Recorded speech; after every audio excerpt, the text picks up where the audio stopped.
जी आपल्या आसपासची बातमी असेल आपणा सर्वांसाठीची। आपण पाहत आहात 7 मराठी न्यूज। रोलिंग।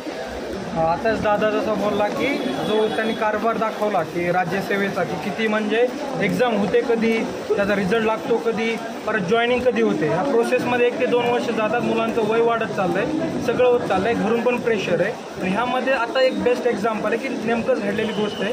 2022चा राज्यसेवेचा रिझल्ट लागला, फायनल रिझल्ट लागला। मॅटमध्ये केस सुरू होती आता ती, तर मॅटनं आता परत ती मॅटमधून हायकोर्टमध्ये केस गेली। पण तुम्ही विचार करा की 2022ची राज्यसेवा झाली आहे, राज्यसेवेचा त्या रिझल्ट लागला आहे आणि 2022पासून त्या मुलांना आणखी जॉईनिंग नाही आहेत। म्हणजे तो अधिकारी झाला आहे मुलगा, त्याने एवढी मेहनत घेतली 3 ते 4 वर्ष, त्याला शेवटी तो क्षण जगण्याचा त्याचा टाईम आला आहे की जो तो अधिकारी झाला आहे तो क्षण जगण्याचा टाईम आला आहे, तो क्षण पण जगू शकत नाही आहे।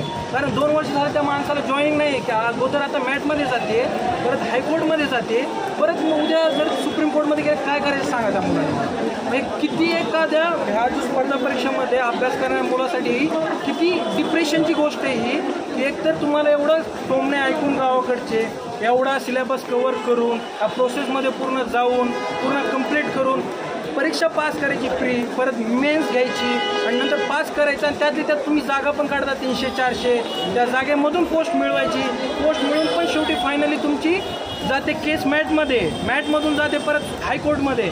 म्हणजे पूर्ण आयुष्यभर त्याने हेच करायचं का की एकदा परीक्षा पास होऊन तुम्ही पोस्ट घेऊन पूर्ण आयुष्यभर त्या घेतलेल्या पोस्टसाठी पण लढत बसायचं का विद्यार्थ्यांनी आता? म्हणजे त्याने अभ्यासासाठी लढायचं, त्याने अभ्यासासाठी लढल्यावरती पास झाल्यावरती त्यांनी त्याचा जो हक्क आहे, जो त्याला ॲक्च्युली भेटायला पाहिजे एक पोस्ट मिळाल्यावरती, त्या हक्कासाठी पण त्यांनी लढायचं का? म्हणजे आयुष्यभर तुमचं म्हणताय का की आम्ही लढतच राहावं? म्हणजे आता हे होणार का की उद्या आता मॅट याच्यात गेली हायकोर्टमध्ये, मग तुमचं हे मत आहे का की त्या मुलांनी आता परत रस्त्यावर यायचं?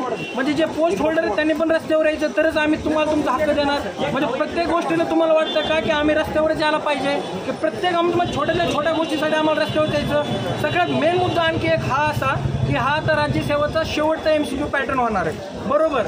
तर शेवटचा आता 3 ते 4 वर्ष एखाद्याने इन्व्हेस्ट केलं असेल एखाद्या पेपरमध्ये, मग जर हा शेवटचा आहे तर प्रत्येकाचं एक काम आहे हे की ह्या एक्झामसाठी जेवढ्यात जास्त जागा निघतील तेवढा काढायला पाहिजे। तुम्ही 300 आणि 400 जागा काढताय त्याच्यासाठी आणि त्या मुद्द्यावरती कोणी बोलत पण नाही आहे, इग्नोर करताय तुम्ही।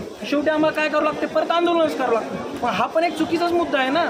प्रत्येक विद्यार्थ्याला प्रत्येक गोष्टीसाठी तुम्ही काय करणार की संघर्ष करा, लढा, आंदोलन करा, अभ्यास गेला सगळा खड्यात, सगळं गेलं खड्यात, रस्त्यावर उतरा तरच तुम्हाला तुमचा आम्ही न्याय देऊ। ही काय पद्धत आहे तुम्ही सांगा मला। चॅनलवर नवीन असाल तर सबस्क्राईब करा, लाईक आणि लिंक शेअर करायला विसरू नका। घटना जी आपल्या आसपासची बातमी असेल आपणा सर्वांसाठीची, आपला चॅनल आपली बातमी 7 मराठी न्यूज।